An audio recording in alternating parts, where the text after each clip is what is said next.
Namaste. I'm Nayaswami Asha, and we're continuing our study of this book, The Essence of the Bhagavad Gita, explained by Paramhansa Yogananda as remembered by his disciple Kriyananda. And as I say every week, the chapters of the book do not necessarily correspond to the chapters of the Gita. And we're still in the introductory sections here. We haven't actually yet started going stanza by stanza. And what we're talking about now is the genesis of the story. That's what chapter 5, which we're looking at right now, is dealing with. As some of you know, but not everyone, the Gita is one chapter out of a much larger epic, and the epic is the Mahabharata. And that's a relevant piece of information because what we're dealing with is the allegorical meaning. Right now we're setting the stage to understand what the fundamental allegory of the Gita actually is. And that allegory makes the most sense if you also understand the Mahabharata. As we were talking about earlier, the Gita is a conversation between a warrior, Arjuna, and his chariot driver, Krishna. And Krishna, of course, is the Lord incarnate. Arjuna represents the devotee. The chariot itself even is symbolic of the body, which it belongs to the devotee, but in fact, God himself is the animating force. And the story of the whole Mahabharata is relevant to the Gita because the story of the whole Mahabharata is about a war and Arjuna's efforts to solve the problems that finally result in war by other means, by compromise. And the Gita is the eve of battle when all efforts to compromise have absolutely come to nothing.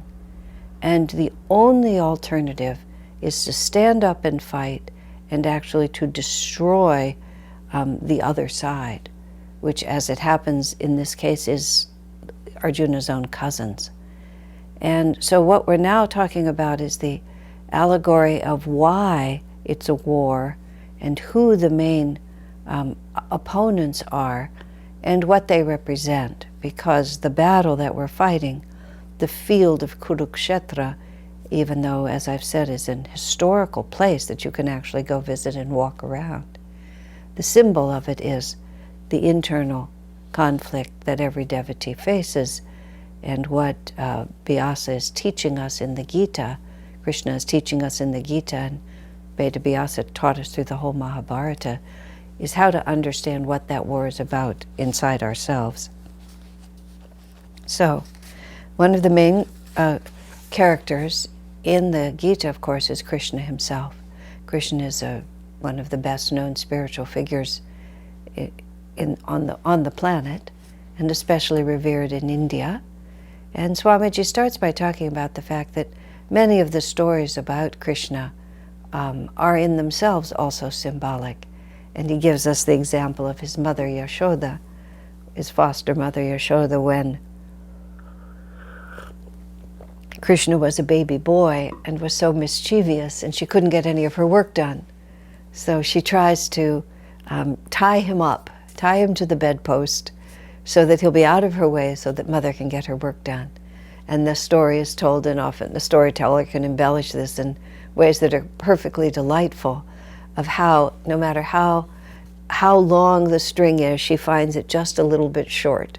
And she ties more string and ties more string and ties more string until finally she realizes that she's trying to bind the infinite Lord with the paltry things of this material world. And only when Krishna himself allows himself to be bound is Yashoda able to tie her little boy up. And of course it's symbolic of, don't think that the things of the mind and the little things of this world in any way have power over the divine. The divine even is a little boy, Krishna here, has power over everything. And only by his grace can anything in this world ever happen the way we ourselves imagine it should happen. So Swami is just starting so that we understand right from the start that Krishna represents infinity and represents God incarnate and represents God acting in our lives. And that is, of course, the first symbol of the Bhagavad Gita, that it isn't just a man called Krishna, even though there was such a person, because there was an avatar called Krishna. And that avatar lived very much in the way that the stories tell. But the purpose of his life was not for us to have a biography of one man, but for us to understand through his life the workings of the divine. Swami Kriyananda, as a disciple of Paramhansa Yogananda, who is also a self-realized master, and in that sense equal to Krishna, all self-realized masters are on the same plane of consciousness. Swamiji has written a lot about Master, and he said the first book he wrote was in 1976 is when it was published. 78 is when it was published. And Master died in 1952, and Swami had been his disciple since 1948.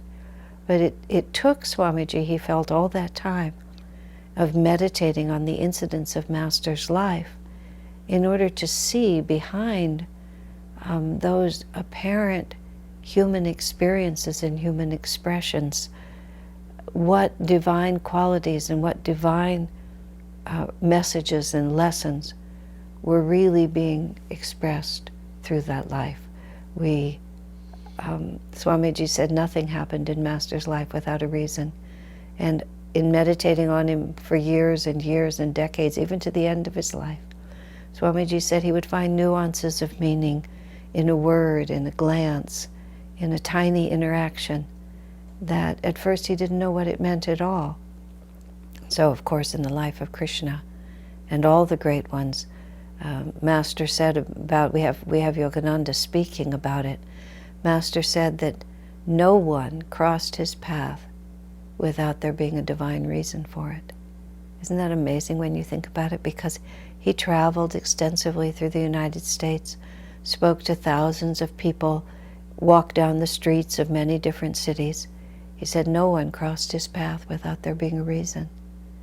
I'm reminded in this of readings by Edgar Cayce, who often talked about people's past lives and the experiences of previous incarnations and how those experiences were influencing the present.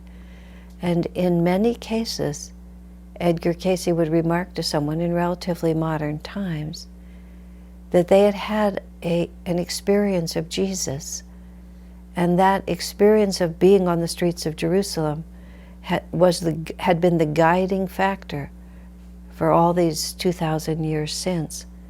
And you would anticipate then that those connections would be, continuous and profound. But often, Edgar Cayce said, it was just being on the street when Jesus went by. But the vibrations of Jesus' consciousness came into that soul. And what that's about is that once our consciousness, once we experience, even for just a moment, the truth of our own nature and the bliss and the freedom that comes with even a glimpse of that, then everything else is secondary. And our lives again and again circle around that moment until we can bring all of our consciousness into harmony with that. That's why there's that expression in India, even one moment in the company of a saint can be our raft over the ocean of delusion. Sometimes people think of that incorrectly. And they think that means that the Guru will just liberate you, and that's that. In these chapters, actually, that I'm starting to deal with, we'll see if we finish today or not, the question of the Guru and his grace is also brought forward.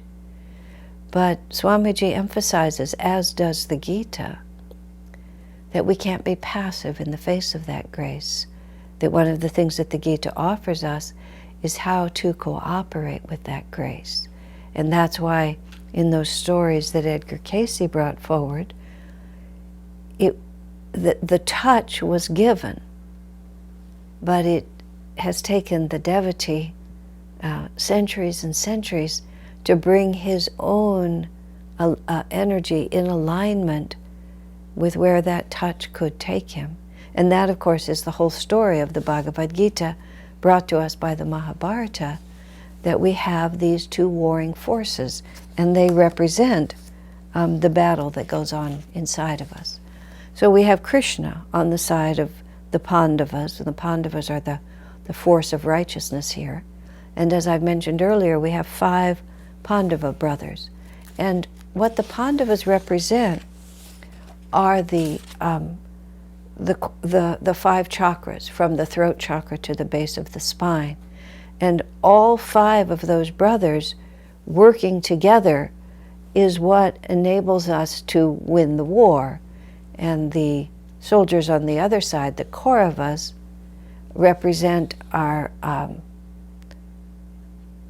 temptations, our inclinations to go away from our spiritual self and to try to find our satisfaction in ego-affirming attitudes. And the 5 Pandava brothers have 2 mothers.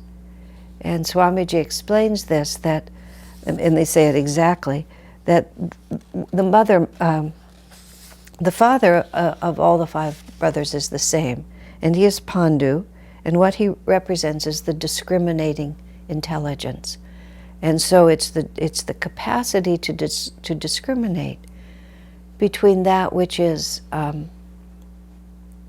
ultimately going to bring us satisfaction and that which only appears to be pleasurable, appears to be satisfying. And that's the difference between that which is spiritually uplifting and that which just keeps us circling around in the ways of the ego. And it takes discrimination for us to be able to tell the difference. The father of the forces of materialism is Dhritarashtra, and Dhritarashtra is born blind, because the mind, it's only the mind that is blinded by the attraction of the senses, and it's even one of his major senses that's blinded. It's all of it is relating, all of the Kauravas are relating to this inclination to look at the world, to look out from our own reality, to look outward and think that our satisfaction is going to come from what we can acquire, how we can assert our will over the world, not in cooperation with the divine, but for self-aggrandizement. And the mind is blinded. The inclination to look outside ourselves, it's very interesting how it's just there in us. And in fact, Swami says in another part of this that the whole Mahabharata deals with how we got into this mess in the first place, but the Gita just says, now that we're here, let's try to get out of it. And since we're just working with the Gita, we'll stay there. I'm not very good at answering the question of how we got this mess in the first place, into this, but if you find yourself with your hands and with your wrists and your ankles tied, locked in a trunk at the bottom of the ocean, your first inclination is not who put me here, but how can I get out? And even if you might become curious as to who put you there, the immediate problem is how to get out. And that is really how we are in our lives. We're suffering. And if you're not suffering, you're not on the spiritual path. I don't mean you're miserable on the path, but there has to be some intuitive or actual experience that tells you that this is not who I'm meant to be. This is not how I'm intended to live. There's another reality here. And even though everything in the world tells me, just follow your inclinations, just follow the worldly path, just do what everyone else is doing, and it'll all work out for you. Something inside of us says, I don't know. I can sense there's something wrong here. Happiness in itself is not approached directly in worldly consciousness. Worldly consciousness says, get all these other things first. And even if those things are not in themselves horrid, like a loving family or a comfortable place to live or, a meaningful job, but the implication is, if you have these things or conditions, then happiness will come automatically. And the difficulty in life that so many people discover is they do everything they're supposed to do, from the point of view of life defined from the outside. And they don't find that happiness is the result.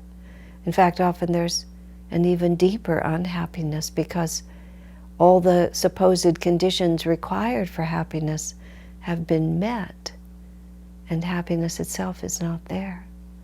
And we have these experiences over many incarnations, and the Gita talks about it. And after those experiences of many incarnations, we're born with a memory. And even though we can't put our finger on that, where that memory comes from exactly, we just know. I myself can speak to that because that's really the story of my own personal journey on the spiritual path. There was nothing in my upbringing either to inspire me spiritually or to disenchant me with life as it was being presented to me. I was comfortable, I was well taken care of, I was modestly privileged, not extremely so, but modestly so. I had the personal talents that potentially could have led me to relative success in pretty much anything that I wanted to do. And the whole thing seemed to be just missing the point to me. Just no one was talking to me about the only thing that I knew mattered, which is, well, I just simply called it happiness, but it was my inner consciousness. It was so obvious that these external realities, in and of themselves, were not going to fulfill this longing that I had inside of me. And later, when I came to the spiritual path, which by the grace of God, I was only 18 when I started and only 22 when I met Swami Kriyananda, I said to him at one point, Swamiji, I've never suffered in this life, not notably, and certainly not the way some people have. And yet I always had this desperate desire to be happy, even though there was no contrasting condition. I was always essentially happy, but I really wanted to be happy. The obvious answer is previous incarnations. These experiences build up in us, and every incarnation is just a continuation of exactly where we left off. And so Pandu, representing the discriminating intelligence, you see, is something that we grow into slowly by slowly. I mean, think about it like this. If in some previous incarnation you died very disappointed, even though there was no real reason for it, or you died profoundly disappointed because of betrayal or it simply not working out as it was promised or you thought it was meant to be, where does that disappointment go? I mean, to the blind mind, it just goes into anger and to more determination and more wanting to impose your will on the world. To the discriminating intelligence, we begin to ask a very different question. Like, what is really going on here? Where does my happiness really come from?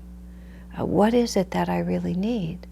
And so the allegory here of the Pandavas and the 5 brothers, each of them representing the chakras, and each chakra, when that chakra is brought into right relationship to higher consciousness.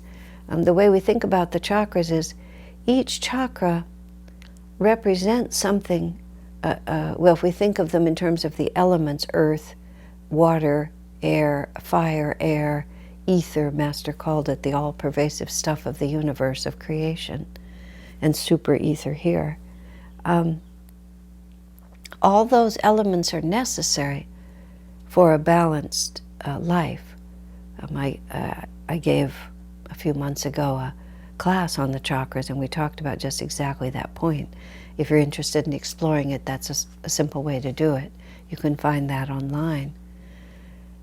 But also each chakra represents a certain level of experience, and we can either just let our energy go out on that level of experience, which keeps us bound to the outward reality, or we can turn that energy inward and find the spiritual dimension of the earth quality, for example. The earth stands, in the case that I'm talking about, for steadfast loyalty. So the question is, what are we loyal to? Are we loyal to our senses and our sensual desires? Or are we loyal to the divine truth as we understand it? So what each of the Pandava brothers represents is the correct use of that energy, because they're the righteous brothers. And the first two brothers are twins, and they're the sons of Madri. And Madri represents, let me see if I can get this correctly, because there's always this subtle difference between Madri and Kunti, the mother of the other brothers. Okay. They both represent, now I'm going to have trouble finding the exact words here. Just a moment. Here we are. Is dispassion. But what Madri represents is attachment, the power, Madri represents the power of attachment to dispassion. And Kunti, the mother of the other three brothers, represents the power of dispassion itself. It's a very, very slight difference, and it gets very subtle, and I don't want to have to go into it too deeply here. But to be attached to dispassion, there's still that little bit of egoic necessity to use our own will and to be conscious of ourself doing this. And the first two chakras, Sahadev and Nakula of the five Pandava brothers, represent the yamas and the niyamas, which is the power to resist wrong action and the power to express right action. And these two chakras and these two attitudes, these are the first two of Patanjali's Eightfold Path. All of these teachings and masters and lessons all weave together eventually. And what this represents is the foundation for beginning to raise our energy spiritually. Because if we can't stay away from outward temptations of wrong actions, and if we can't begin to form a foundation of right action, then we can't really begin to build a spiritual temple. And there has to be an awareness of the necessity to discipline ourselves. And this is partly what the Mahabharata and the Gita tell us, because we can become quite confused on the spiritual path, and we can imagine, and this is why the war of the Mahabharata and the Gita itself is set right in the middle of the battlefield. The concept of a battle is also fundamental to our proper understanding of what the Gita is, that it takes a commitment of our own energy and a realization that this is a war. And we'll explain this more in just a moment, that these two directions are always pulling within us. There's this inward aspiration to merge, to live from the spiritual eye and to live in the spirit, to use the Pandava brothers, to side with the Pandava brothers and have all the energy of our chakras flowing upward in an expansive way. And then there's the attraction of the blind mind, when our pure discrimination, which is Pandu, the father of right action, of right understanding, when we fall into Dhritarashtra's camp and the mind just goes blind. There's a mantra that we use, that I use often, because it so perfectly sums it up. And that's the phrase, it's not really a mantra, you'll see. It seemed like a good idea at the time.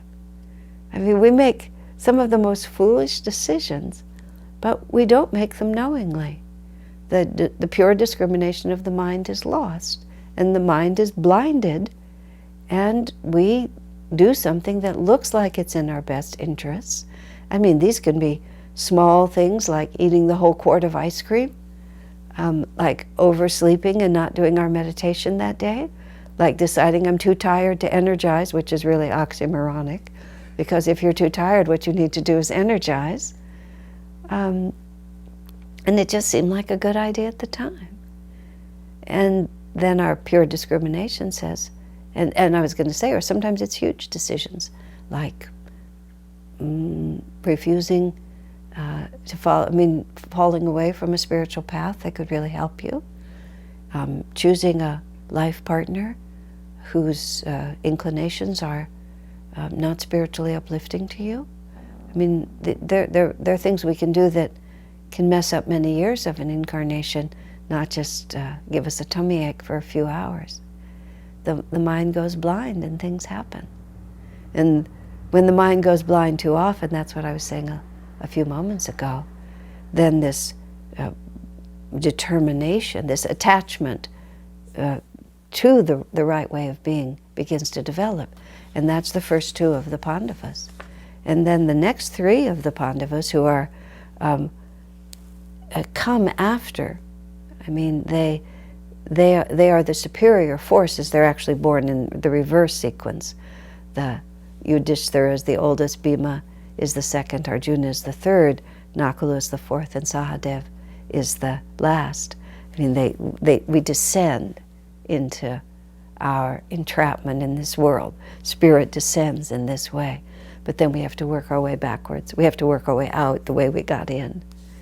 So Kunti, who's the senior wife and the senior mother in this situation, she represents just pure dispassion, pure clarity. And coming up from the bottom, Arjuna is the third chakra. And Arjuna is fire. And what he represents is fiery self-control. When the third chakra is in order, when the first and second chakras are in order, as I was saying, we have the power to resist wrong action and the power to express right action. And then, once that inclination is developed, we can begin to activate the third chakra, which is our self-control. And the whole Gita is between Arjuna and Krishna, because Arjuna, the third chakra, the question of self-control, and not merely lightly but fiery self-control, he's the decision maker in the battle.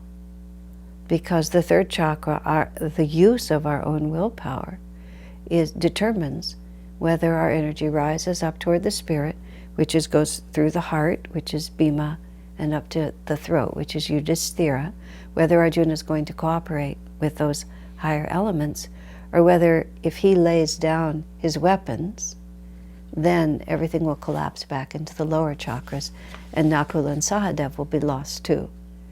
And so this is the pivotal point. But if Arjuna goes in an upward moving direction, then Nakula and Sahadev will follow him.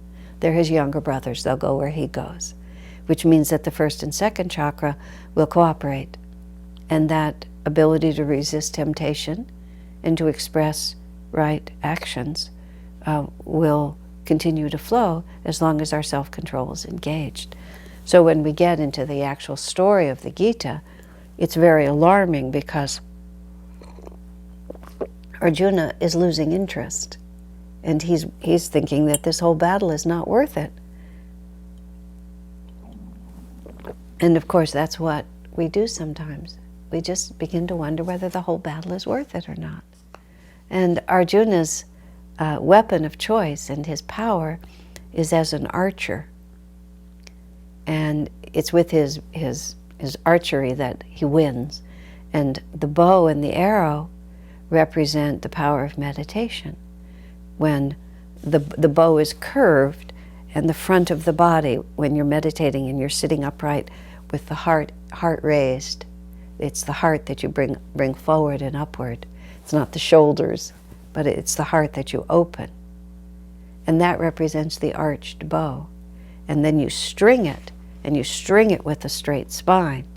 And then you aim it, and the arrow is the concentration between the spiritual eye. And the bow is often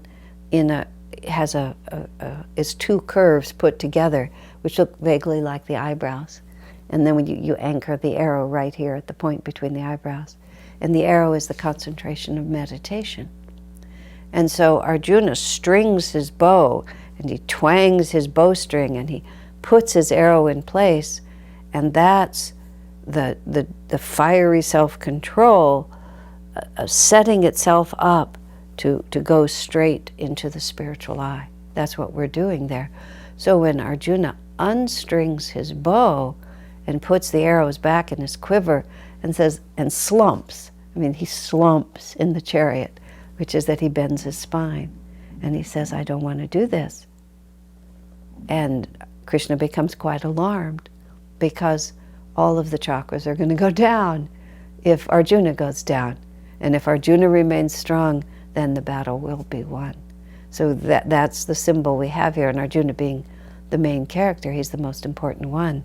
Bhima, his next brother, represents the heart, and the heart is the expansive unity that we can feel with all of creation. And also Bhima's energy represents the breath. And of course, when the breath is under our control, the breath is deeply connected to the consciousness. And so when breath and heart are directed upward, then we come to Yudhishthira, who has this calm discrimination. He's able to perceive everything as it is meant to be. And these 5 brothers, representing the 5 chakras, are the forces of good, used in the right way. We have one more symbol here, which is, there's an anomaly in this story, which is taken as a literal fact, is disconcerting, which is all 5 brothers share one wife. And it has to be that way. As Swamiji says, it's one of the things that tells us that this is a symbolic story, not a literal one, is because Draupadi, the wife of all the Pandavas, represents the Kundalini energy. And the Kundalini energy has to flow through all the chakras. It's not the possession of only one. And so Draupadi has to belong to all of them. and the energy has to flow equally through all of them. And so that the closeness of that relationship between the chakras and the Kundalini is also one of the many symbols in this story. It's not as if Krishna himself speaks of these symbols, but this is Master's way of helping us to understand what this story is really all about, and what the true definition of the Battle of Kurukshetra really is. Okay, now let me sort of go on and see what I have here. So then we have, and then on the other side, we have, as I was saying, we have Dhritarashtra, who has a blind, he's of the same lineage. But his faculties are inhibited. He's symbolically, his eyes are blind, and so he can so that he can't function. He can't function on a high level. Just a moment, I was trying to pick up another thought, and I just want to make sure. Oh yes, Pandu and Dhritarashtra are brothers. That's what I was going to say. They're from the same father, but different mothers. Again, because the results are different. The same force draws its energy from different places, and it has different results. Each of us as our individual souls, it's all the same energy. It just depends on which qualities we pull together for what happens.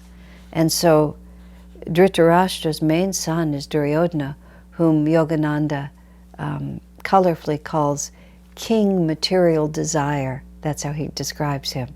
And Duryodhana is the leader of the Kauravas, because the leader of the Kauravas, of the forces that draw our energy downward, is that force which is determined to get its satisfaction from the world. But because Dhritarashtra and Pandu are brothers, that makes the Pandavas and the Kauravas cousins. And so they're all of the same family. And the next chapter of this, chapter 6, is why are they cousins, and why are the cousins enemies? Well, we have this reality that we sooner or later have to face, which is that we really can't have it both ways. That either our energy flows upward and is, in harmony with the spiritual eye, or it flows outward to the world. We can't imagine that we can both indulge our inclination to commit to the material world and still have the satisfaction of complete spiritual freedom. And the other part of this is that no matter how hard we try, no matter how conscientiously we work at it, the satisfaction that we receive when we're moving away from our source is simply never enough. It's just the way that we're made. I live in Silicon Valley in California. In Palo Alto specifically is where we have our Ananda temple in this area. And this is really a wonderful area to live in. It just has many, many fine qualities. But it's also very, very materialistic. Fortunately, it's very creative. And although people are very attached to money and to things, there's an understanding there's many spiritual laws operative here. People understand that creativity is our true wealth, that our ideas are where our power comes from. There's a generous flow of energy, many fine things. But it's also, on a certain level, the material world done extremely well. And so well, I mean, culturally, intellectually, social conscience. It's just, and it's beautiful, just everything that you would think of when you think of how the material world could really be organized to work. And everything is directional, and the movers and shakers in this part of the world have a lot of spiritual qualities in place, what I was enumerating just a few moments ago.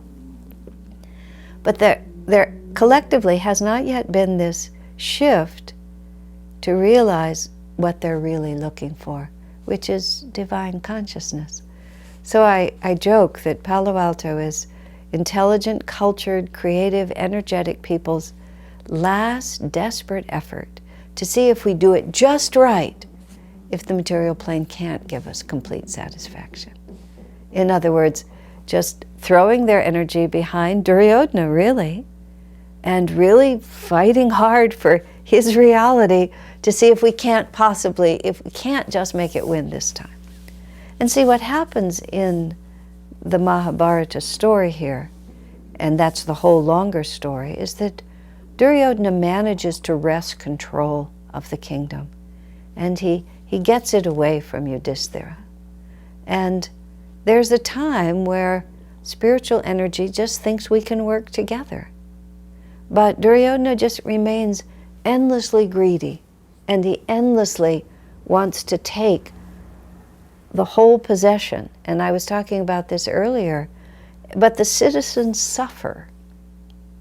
And Swamiji talks about how each of our qualities within us is like a citizen unto himself. Sometimes people make a mistake on the spiritual path and they get confused in their own self-understanding. We're talking about citizens here, and I'll use another analogy. Because one part of us really wants to be absolute in the spiritual path, it's confusing to find that other parts of us do not. And if we're thinking of ourselves as a sports team, people tend to think of oneself as a devotee, as, for example, as a lone long-distance runner. I set my course and I follow it. But one finds one sets one's course, and then instead of following it, we keep taking detours in all these different directions. And so I think it's easier to understand that instead of being a single solitary runner, we, even as one devotee, are actually a whole sports team, like a football team or a soccer team, in which the ball goes from player to player, and sometimes is seized by the opposition and you're just chasing it. And in fact, we're really a whole team on both sides. And all of these different forces are always warring within us. And they're all our own selves. That's how Swamiji is talking about it. Each quality is like a mental citizen. And so in this allegory of the Gita and the allegory of the Mahabharata, Vedavyasa made up warriors. The main figures in the story are historical, but a lot of the extra figures are not. He just created figures who had individuals who had the characteristics of the many forces that are at play, all the different nuances, either of wisdom or of ignorance. One of the great characters in the story is in the Mahabharata story. He doesn't figure so much in the Gita, but in the Mahabharata story, his name is Karna, and Master says he represents the desire to be happy in this world. And even though, as it turns out, he's a noble character, very noble, that's his fatal flaw, that he wants to be happy in this world, and he ends up siding with Duryodhana, because even though he's spiritual in his true nature, the character of Karna, he's actually one of the Pandavas, as it turns out. He's the sixth Pandava brother, but he doesn't end up with the Pandavas because he wants to be happy in this world. And the devotee has to understand that the fulfillment I seek is in harmony with God. Now, strangely, as Jesus puts it in the Bible, seek ye first the kingdom of God, and all these other things will be added unto you. But first we have to seek the kingdom of God. And in the story of the Mahabharata, and in the Gita, what we're working with is that these two cousins, these two families, the Kauravas and the Pandavas, they grew up in the same palace. They were conceived differently, and their lineage is different in that one is the offspring of the blind mind and the other is the offspring of pure discrimination. But then they're brought together, and that's just the way we are inside. We have the part of us that's conceived of the Spirit. Everything is conceived of the Spirit, but the part of us that identifies and defines itself as siding with pure discrimination, and the part of us that sides with our material desires. We are both the Kauravas and the Pandavas, and the Kauravas and the Pandavas in the story are brought together, and they share a common grandfather, and that grandfather, as the allegory will go on, is the ego self. And the ego self is related to both. Eventually the ego has to die, but I'm skipping ahead of the story, so I'm going to forget that for the moment. But they're brought together and they're trained together, and then they have the same guru in the martial arts. As warriors, they are trained, both of them, by Dronacharya, is his name, Drona. And Drona teaches them how to fight. Now, what Drona represents, though, is the power of habit. And Swami goes into a very subtle discussion here about the power of habit and how it's necessary to develop good habits. But having good habits alone is not going to be enough, because as he puts it, whenever there's a battle between these good and bad forces, habit tends to side with the downward pulling energy. And so in this story of the Kauravas and the Pandavas, and it's interesting, Dronacharya's best and favorite pupil is Arjuna. He knows that Arjuna's fiery self-control ultimately has more power than Duryodhana's attachment to the material world. But habit, Drona, sides with Duryodhana, because habit alone is not going to free us. And so habit is just going to take us away from our freedom. It does not have the power. Habit alone does not have the power to take us to our freedom. So habit goes over on this side. And as Swami explains here, good habits will help us. But at a certain point, we have to transcend everything about our limited self. Now let me go back to the fact that these are cousins. So these two forces are always inside of us, and that's what it feels like. All of us, we all live on the field of Kurukshetra.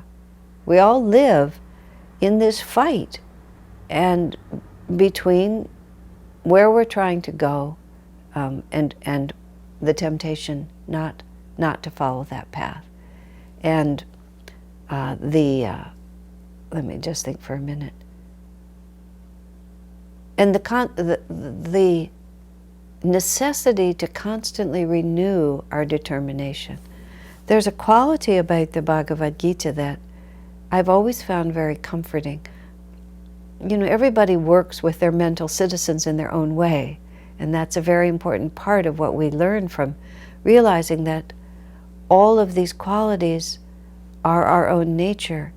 And the whole story of both the Mahabharata and the Gita is how you negotiate the minefield of all these different qualities and not allow our habits to pull us backwards, but to use our self-control to move ourselves forward.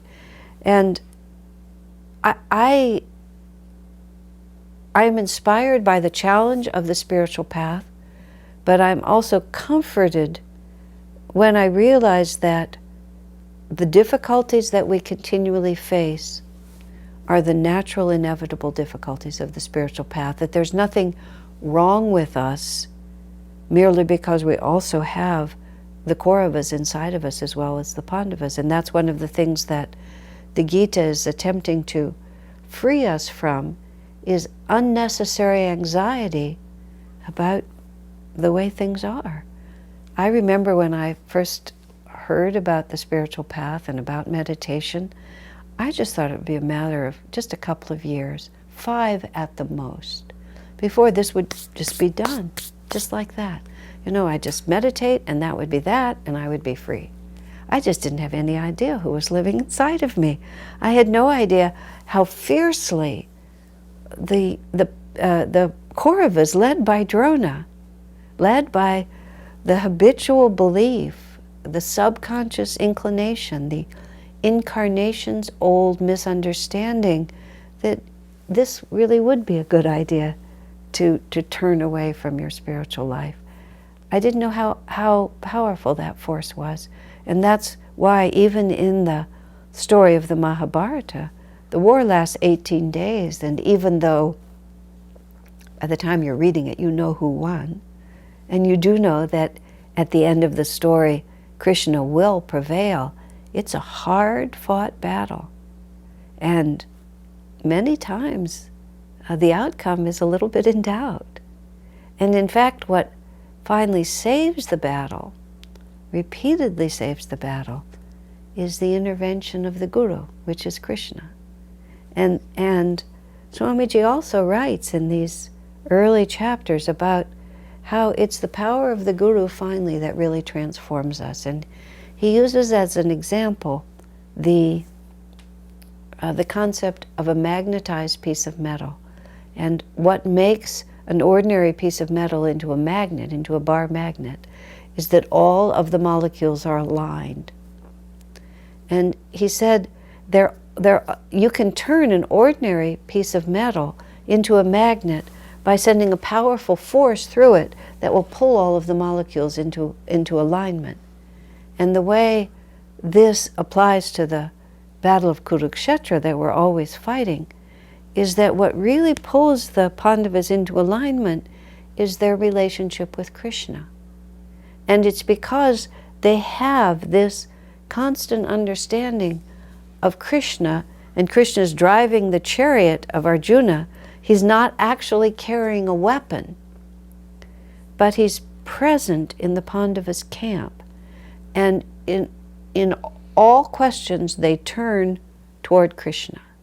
And Duryodhana, even when given the choice, chose to take all of Krishna's soldiers and his armies and so on, but he didn't take Krishna himself.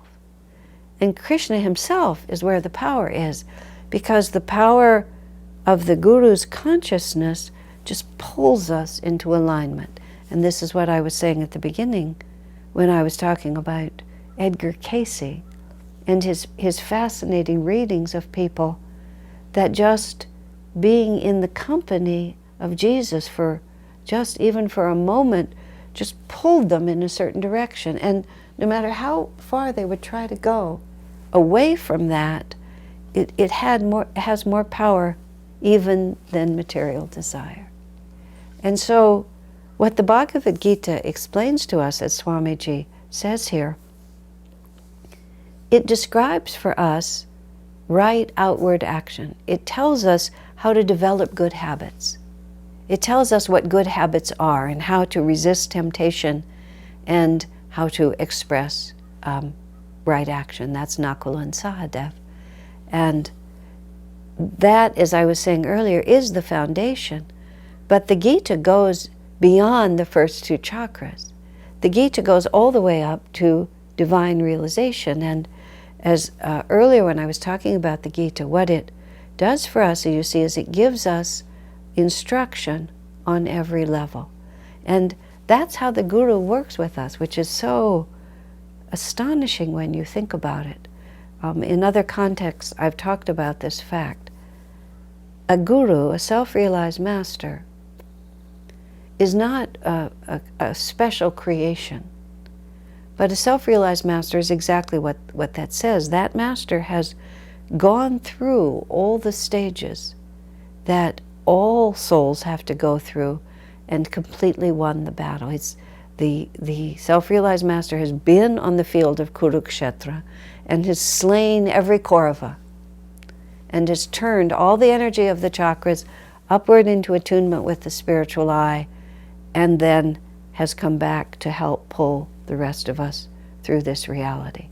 Now what that means, and this is a very important part of this to understand, is the Guru is not only compassionate and non-judgmental and unconditional in its love for us, meaning that even if we're struggling and in hand-to-hand combat with certain of the Kauravas, and when you read the 18 days of the battle, this soldier fights this soldier, and this soldier fights this soldier, and the Kaurava wins this battle, and the Pandava wins this battle, and then the Kaurava wins that battle, and then the Pandavas have to regroup, and they have to talk to Krishna about how can this powerful warrior of Duryodhana's be defeated. I've given it everything I can, and still that Kaurava keeps winning and keeps winning. And then the Pandavas have to go back and consult with Krishna. In other words, we've given it our very best effort, but then we have to turn to the Guru and ask the Guru's grace and the Guru's guidance. And ask the Guru to drive our chariot, to take us where we need to be, and to inspire us in that moment with exactly the energy that's needed. And that, the Guru's energy, is what lifts us out of the battle finally. Without Krishna, the Pandavas could not have succeeded. And sometimes Krishna had to, in a sense, use his special powers, which represent just a special descent of grace. And it's a very odd thing on the spiritual path. I don't know how else to describe it. Because Swamiji says, the Gita also explains to us, because the Gita advocates the practice of yoga. And what yoga is conscious cooperation with the way that the energy flows within us, so that we can cooperate with those divine laws to bring ourselves in harmony with the power and the presence of the divine within us, which is the divine reaches us through the Guru. We have to work with the Guru. Arjuna had to listen to Krishna. And the Gita is Arjuna listening to Krishna. The Gita is Arjuna losing heart for the battle. And we'll come to that piece of it again as we progress through these classes, but it's always so touching to me that after all that Arjuna had been through, and that's where the whole story of the Mahabharata becomes relevant, every effort was made to avoid this final confrontation. Every effort was made to see if the forces of the blind mind and material desire couldn't somehow coexist with discrimination. But they can't.